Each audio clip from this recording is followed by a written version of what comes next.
All righty, good morning. This is Dr. Bill Williams. We are here on Monday morning getting started with another week of Influencers Podcast, streaming live from Atlanta, Georgia. And today we have Sales Director Suraj Sampath on the Influencers Podcast.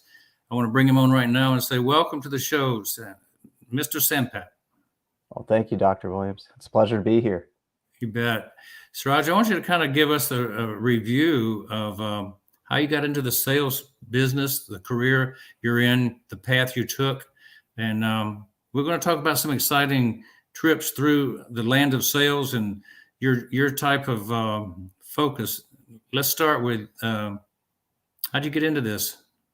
Yeah, I would say process of elimination. That really helped. My college background is actually in public health and biomedical engineering, and what I realized very quickly in college was that I am not a person that is destined for research.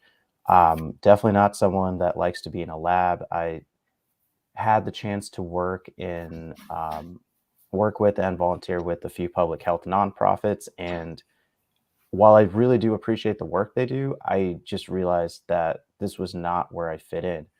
Um, and also just through some of the internships I did in college, I started realizing, okay, like all of these things are not a good fit for me. Where do I really find the most success? And when I thought about what I was doing well in college, a lot of times what would end up happening, whether it was in my classes or another side project that I was involved with, it would always end up being me who would have to pitch something. So we would all work together, get something done, but then they would say to the effect, "Hey, Surge, you like to talk. Can you go and present this?"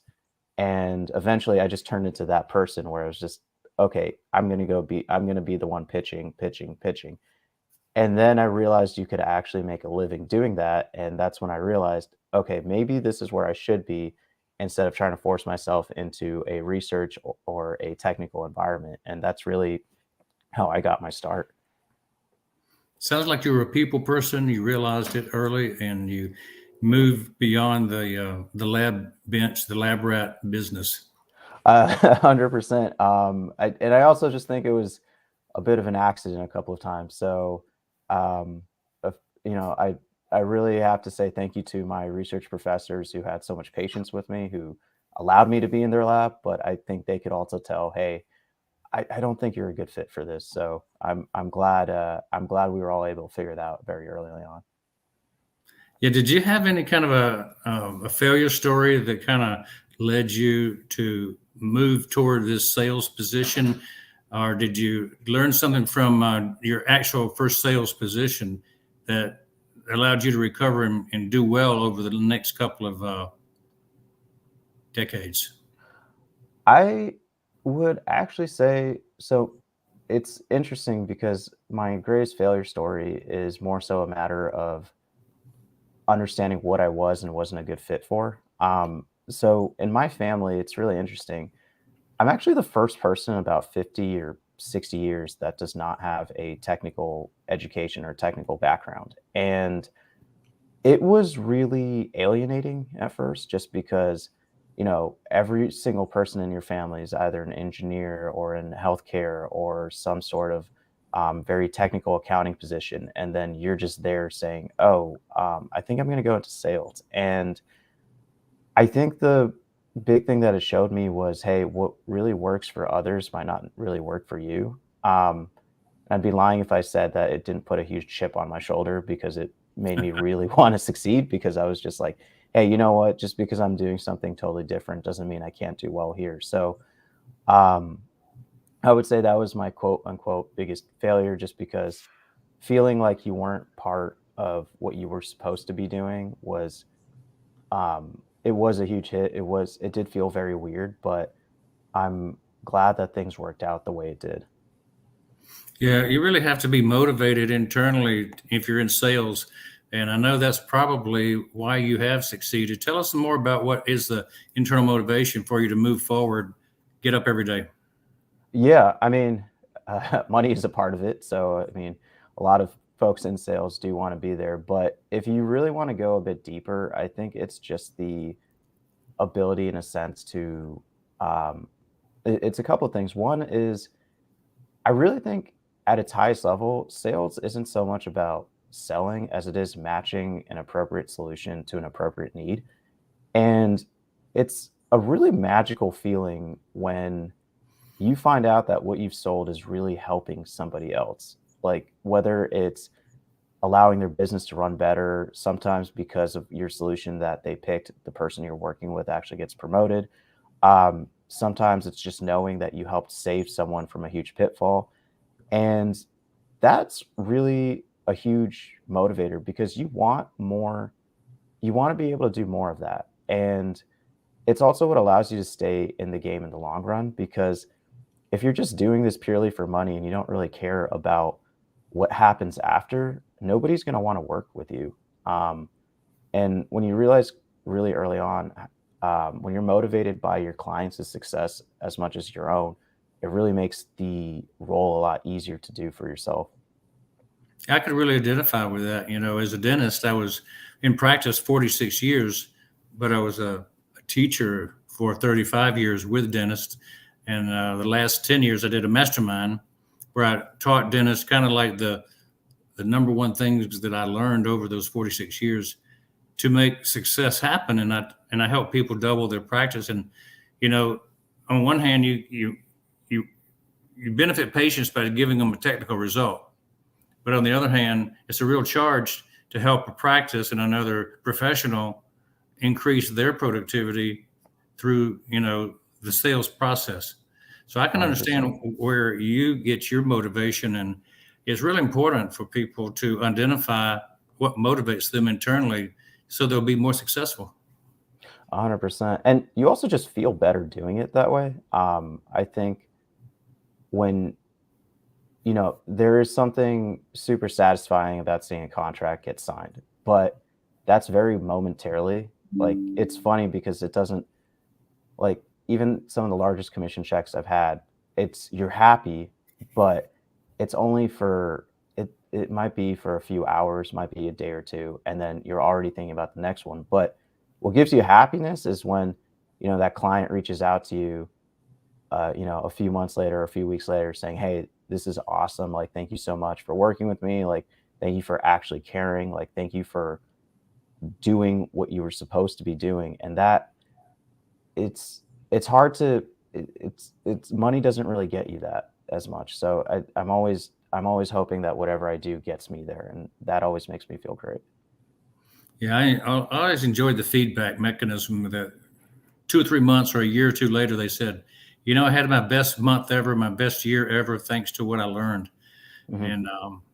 And, we had to share the success secrets so others can model from it. So tell us what your success secrets are that others can model from. Yeah. So this sounds really basic, but the first one is follow through on your word. Um, Again, it's just if you make a promise on something, deliver, or don't make that promise in the first place. And you would be shocked by how many people don't follow through on their word. I've been in situations where, like, I got handed someone's account, or I inherited something, and before even trying to sell something, what I realized was like, oh my God, it's like you guys aren't even getting what you paid for. Let's get you there in the first place. Um, and I think really doing right by people is the first one. The second thing is really sharing your success. And what I mean by that is you do have to take accountability for your own personal failures or career failures or whatever else it is. But when you do succeed, make sure that the people who have helped you succeed know that. Make sure that you promote them as much as you promote yourself because you're not, no one really wins on their own. And I mean, there are exceptions, don't get me wrong. I'm not, but for the vast majority of us, you don't win on your own. And when you don't take the moment to stop and appreciate and share that, you're not going to keep winning. And that's really just it. So really let others know how important they are and make sure that they feel valued. And then the last thing that I would say is really stay curious and keep learning. if you're not growing or learning or developing and wherever you are and whatever you're doing, it's probably time for you to leave. Um, and it's just not because it's a bad place, but more so you yourself are not developing. And if you don't grow, you die. And that's the one thing you really want to avoid. So I'd say like very much stay curious, keep learning, and keep developing. And if you're not finding that, then this is not a place you should be at. Yeah, I like those three, but the second one really rung true to me is you choose to acknowledge the success. And I always ask people, how can we participate together in the celebration of that success? And if you can celebrate together, then it rises all the boats. Everybody enjoys the celebration, and that you accomplished the goal. So yeah, Uh, really good to hear that. Now, somebody's going to be buying your services. They're going to be choosing you. Why would somebody do that? Um, I would say the big thing is just because I make it a point to understand if they really need me in the first place. I've said no and I've walked away from things that I probably could have made a lot of money on, but I just know that fundamentally it's not gonna work. And I think the integrity and trust part really come in the first place. Um, the second thing is I'm someone that really looks for a way for both parties to win. It's not always just about maximizing your dollar. It's really about looking at, hey, how can you look at this so it's a mutually beneficial solution? And can we look at this from more of a partnership perspective than just a transactional perspective? Um, I'm not aiming to just be a transactional partner, if that makes sense. I want to be there where it's just like, hey, you're really there to help me out. When you succeed, I succeed. And that's what really motivates me personally. So if the person who's selling to you doesn't really care about your success, I mean, sure, it's like you can still purchase from them, but I don't know how long this relationship will last. For me, it's really important to make sure that we are aligned on something that's going to build out a really great mutual relationship that's going to be very beneficial to both parties. Yeah, it sounds like to me that you are what I would call a heart-centered salesman, somebody who's interested in meeting somebody in only a win-win situation. 100%. It's really hard to sleep at night if you're not. that's that's all I can say. Now, as you go about looking for clients to serve, what type of Mhm. person are you looking for? What is your ideal client? Um, Someone that is willing to be challenged, but also willing to be transparent about if things are working or not. I think in this case, a lot of times the worst cardinal sin you could do is not so much lose a deal, rather it is lose time and waste time on something. And personally, I am someone that does put a lot of effort into what I do. And I hope that's something that's reciprocated by who I work with.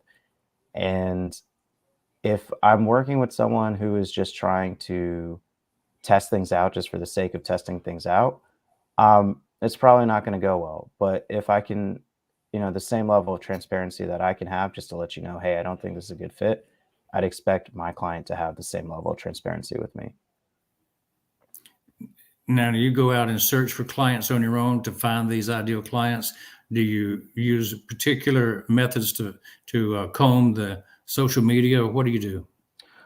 So at whatever org I'm working at, I think one thing that I always try to do is base it off of the data.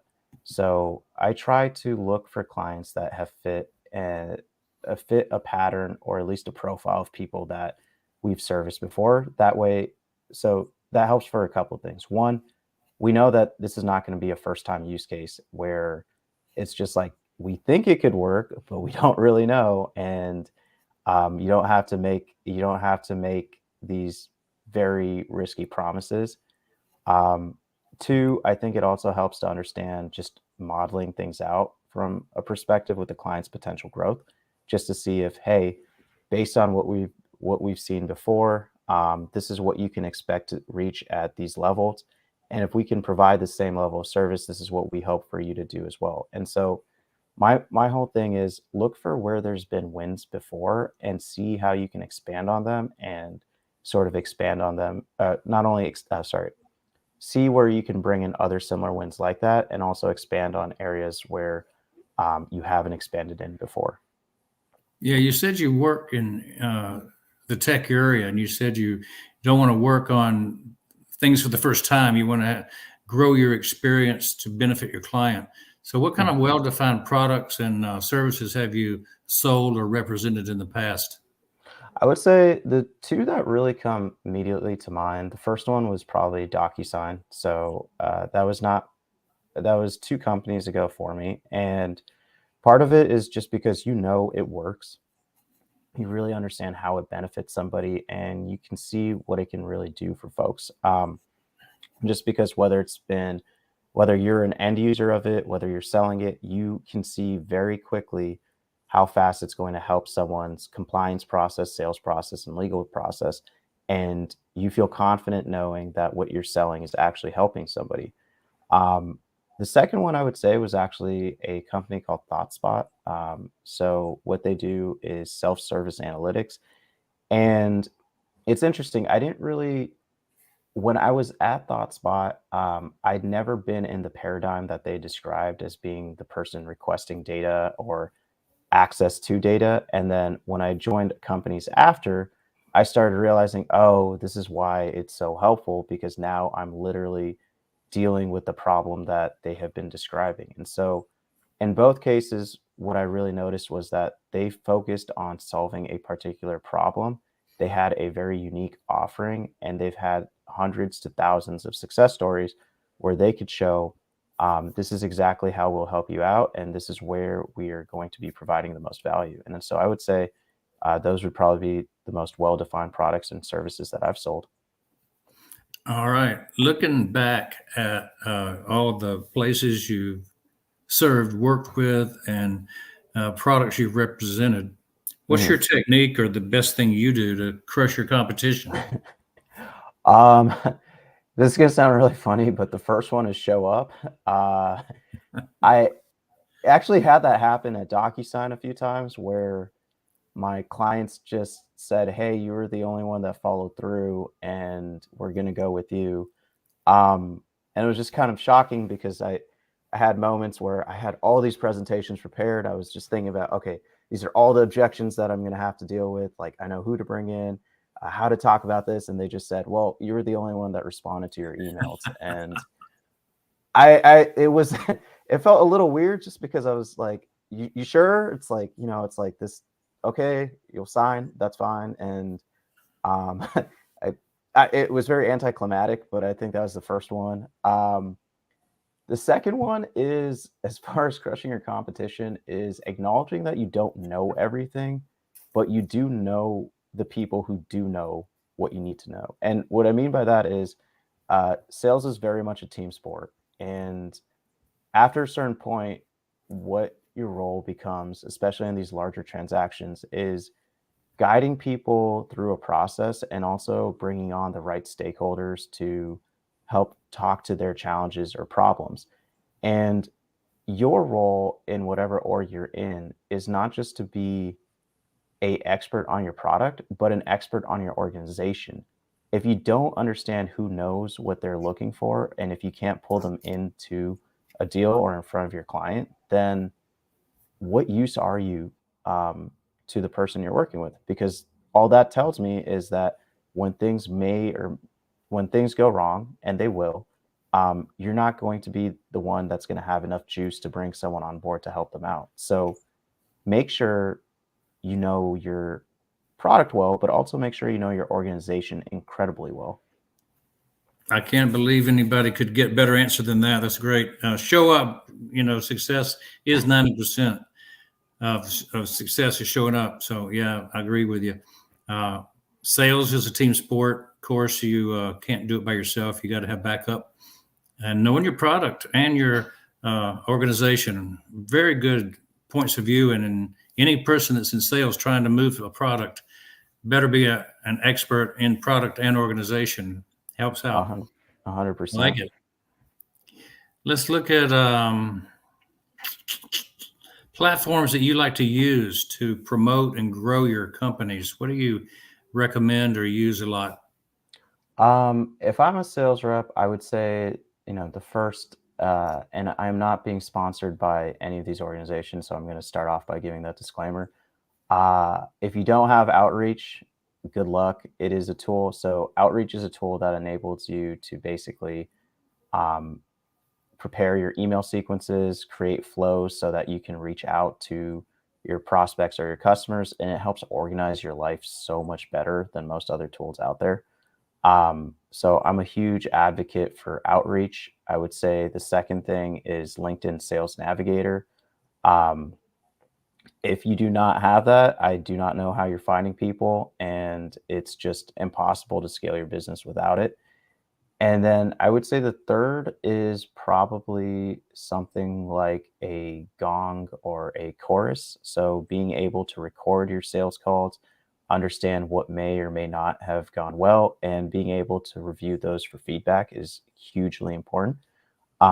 And I'd say an honorable fourth mention, just because I did used to work there and I have used some of their competitors, and what I would say is DocuSign is huge. You know, make it easy to sell something. So please don't ask your reps to fax over a document that is painful, that is brutal, and please do not try to go into a cost savings method with trying to save out on e-signature documents, just because it will bite you um, lit hard later on. So yeah, I would say those would be my top three plus an honorable mention. Yep. So you use all those, right? And they're very valuable. Yep. I couldn't agree that an expert in the field needs their specific platforms to use, and hopefully, in the future, there'll be one big solution that incorporates all those in one. So we'll keep our eyes open for that one, right? We can hope. That would be awesome though if that was there. Yeah. So how do you give your clients, as a salesman, a 5-star experience? What do you do?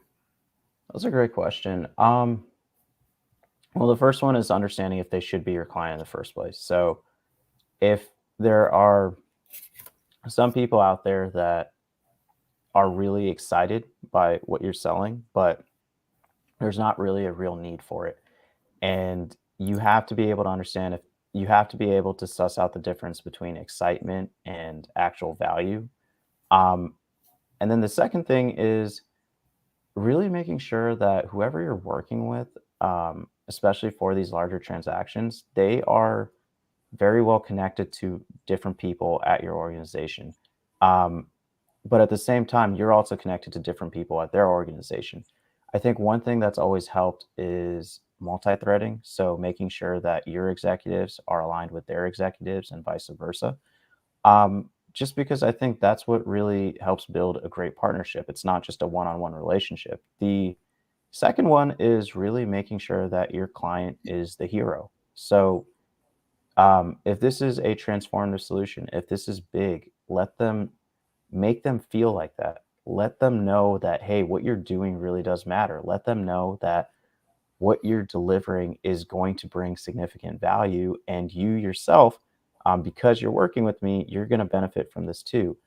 And whether that means having them come to a panel interview, whether that means bringing them on to, a podcast such as yours, making sure that they can feel that when they do business with you, they're seeing something highly differentiated and they're getting just as much value is key for you to have that true success with a client.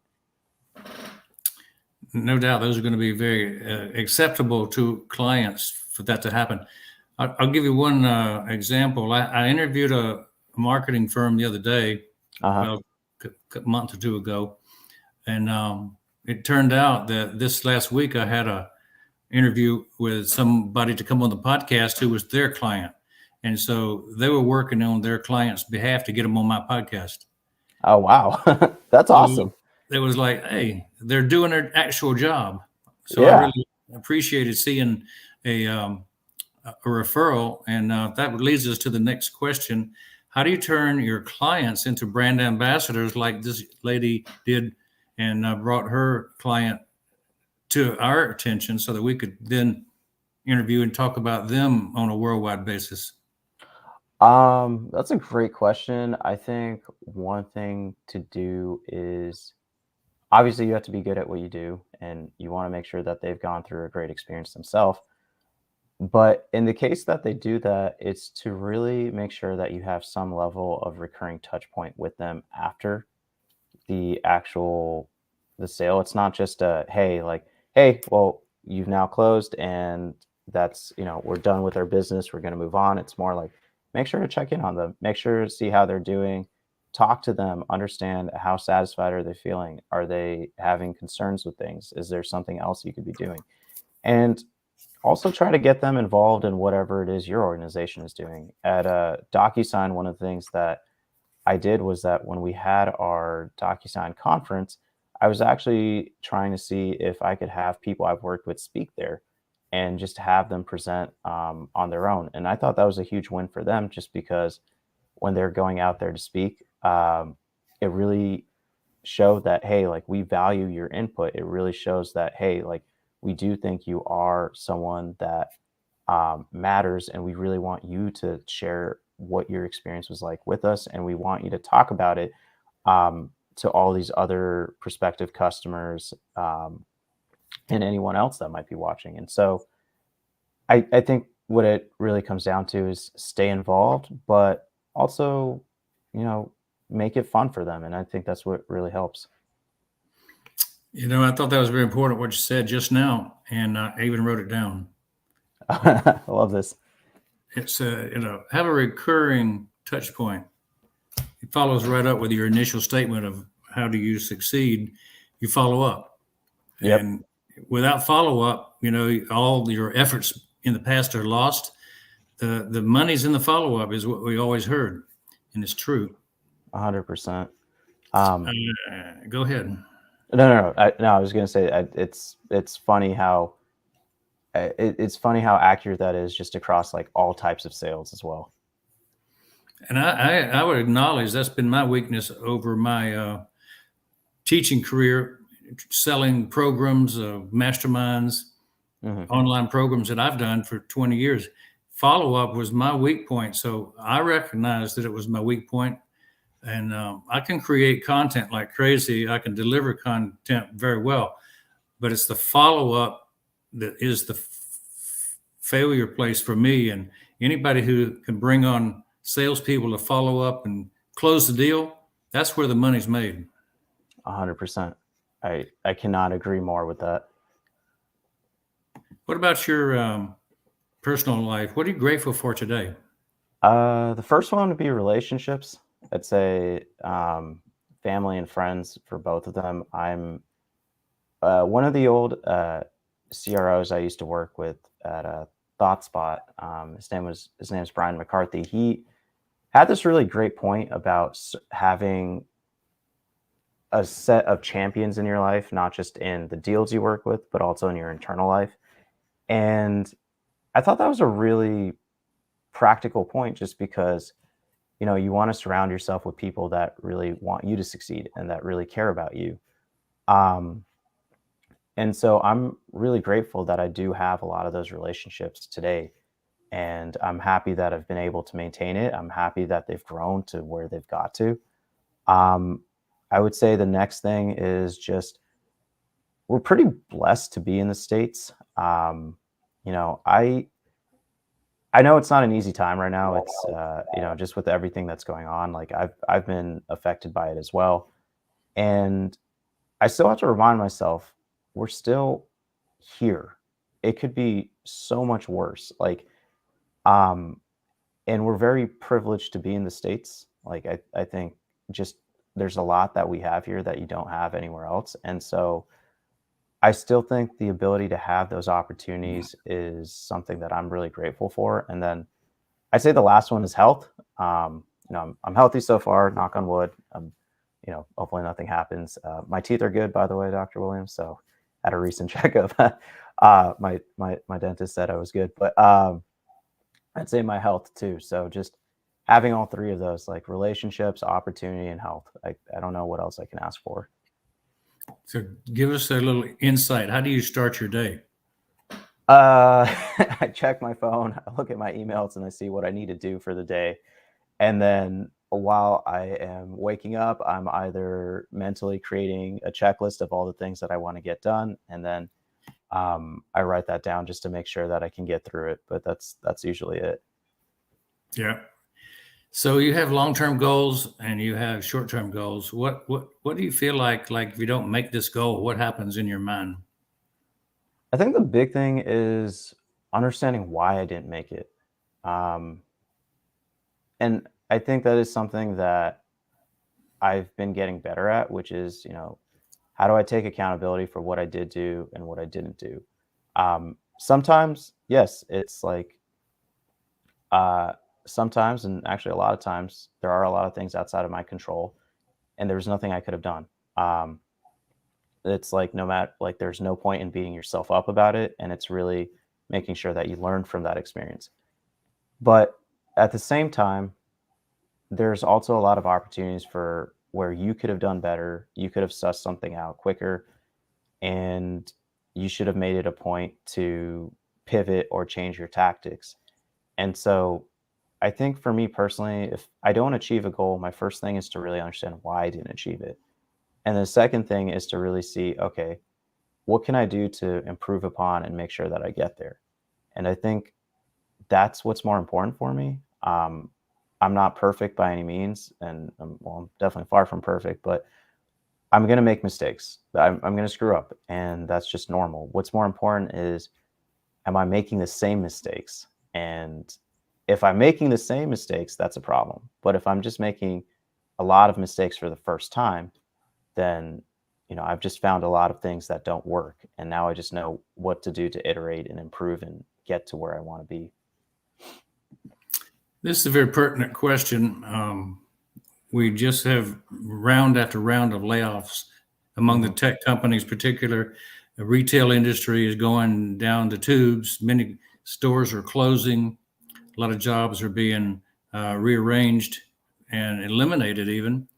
Hmm. There's a threat that I saw of a downturn in the economy going to cost 8 million jobs over the Yep. next few years. So, what do you do to overcome that challenge of being between jobs when you're looking and saying, okay, what would I do now to put myself in a better position? The first thing is to breathe, like take a deep breath and understand that, hey, it's not just you. Like, to your point, it's happening to a lot of folks. I mean, me included. And I think it's just really important to just breathe, take it all in, process and absorb what's been happening. I think what's been really helpful for me recently is understanding what I can do so that this does not happen again to me. And what I've been doing is really making lists. Like, I love making lists. I love sort of taking something that's a big, seemingly endless problem and breaking it down into smaller problems and figuring out how can I tackle this one at a time. And I think in this case, it's, can you make a list of all the things that are bothering you? Why are they bothering you? And understanding, is there something you can do about it, or is there something where you can't do anything about it?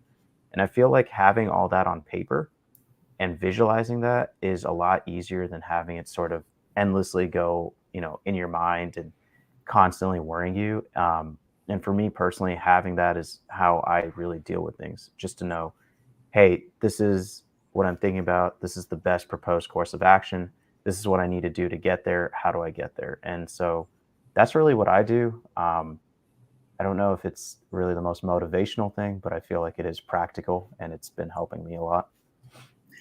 I was reading today in a post on one of my newsletters that AMD might become the next $1 trillion company because of chip design that deals with AI. Hmm. And then the more I read into it, it was building up AMD as a potential stock purchase, and then I kind of realized it might have been an advertisement more than a commentary. But Right. still, the idea that AI is a growth industry struck me. Do you ever look at these opportunities to find winning companies, companies that are on the uptick, that are not going to go out of style, but are going to actually grow during this kind of an economy? I would say so, yes, but I also think that here's the thing about AI, it's almost like AI is great, but understanding if what you're doing with AI is actually solving a problem is more important. I think it's just a lot of times, you know, it's difficult to think about just because it is such a new and emerging concept. And I think a lot of times when new technology is introduced, everyone sort of jumps on this hype train in a sense of saying, oh my God, this is the next new thing. This is the hottest new thing. We all need to get on this. But a lot of times, what gets lost in translation or lost in sort of the wash of it all is what was this actually doing and what problems does it solve? And I think AI is obviously going to be helping accelerate things. I think it's going to benefit us a lot. And I also think, yes, it is going to impact us a lot in terms of jobs.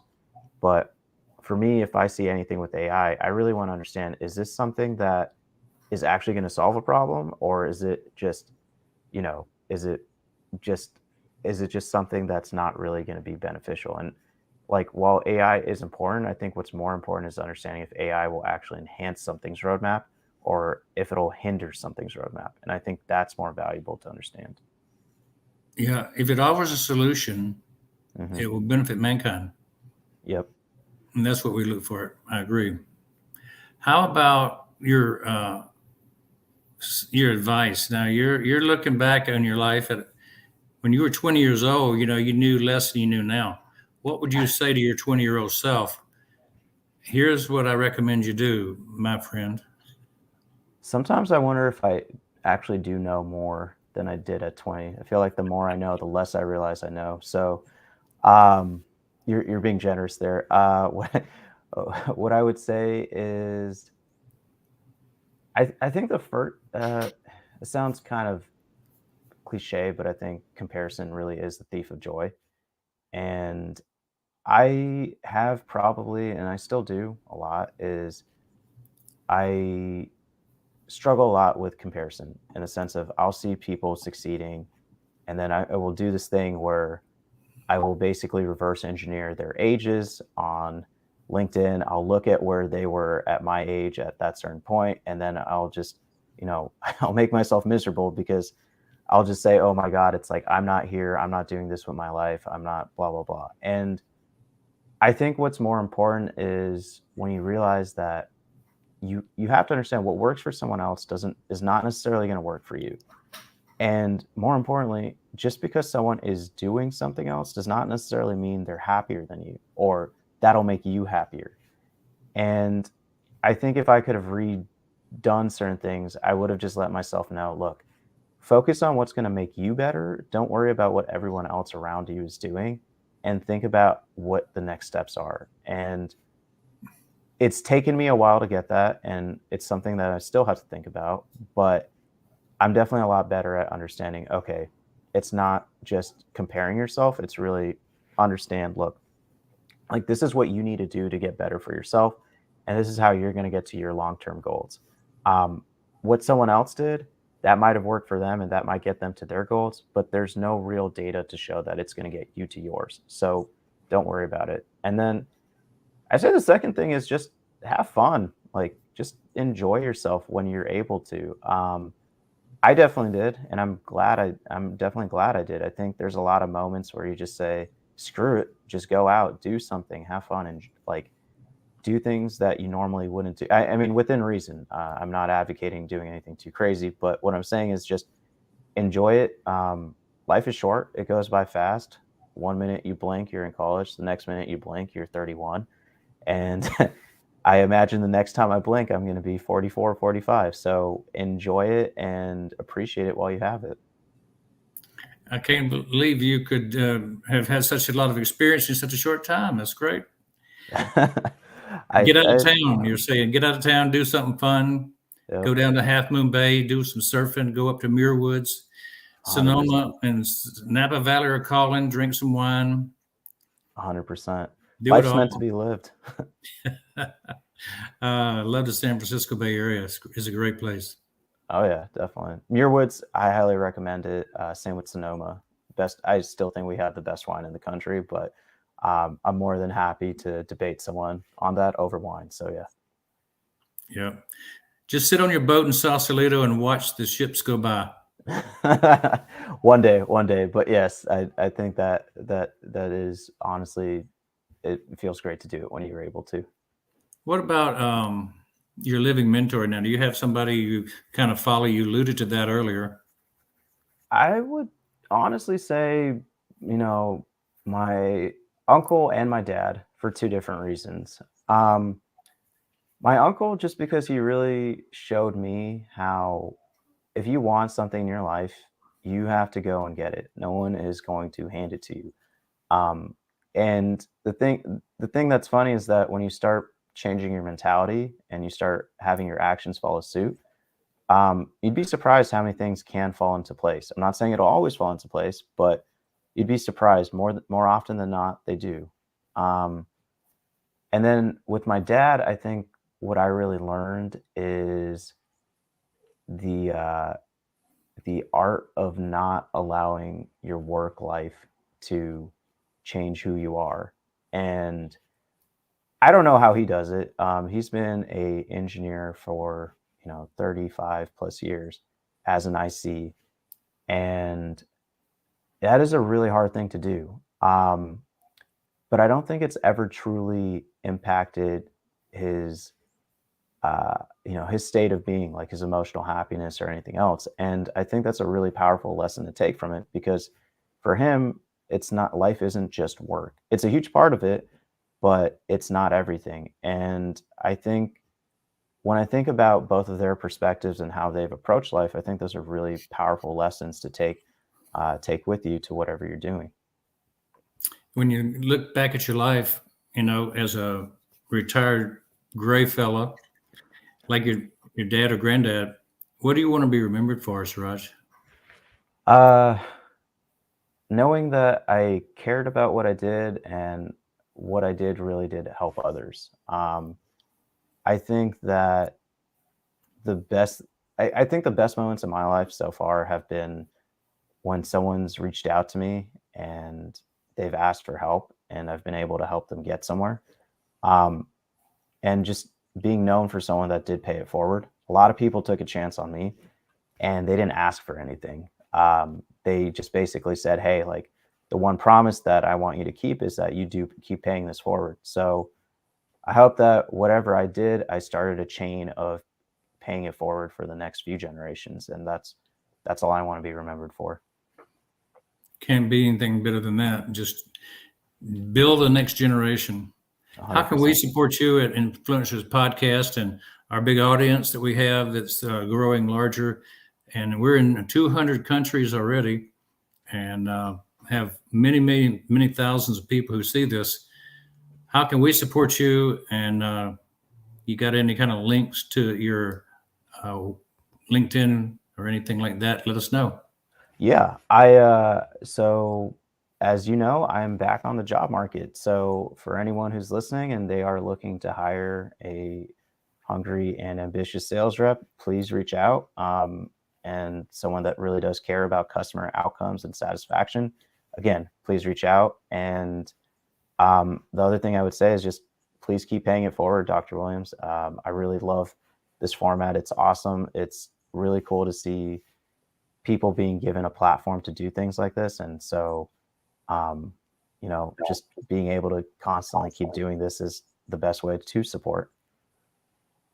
Absolutely. That's Suraj Sampath on LinkedIn. All Yep. you need to know, all the connection right there, huh? Yep. I am the first person, if you type in my name, if you put in Suraj Sampath Sales, I'm the first person that comes in on LinkedIn. So hope to connect with you all. Excellent. How would you feel about your experience on our show today? That was always a question I like to get feedback on. It's awesome. It feels very conversational.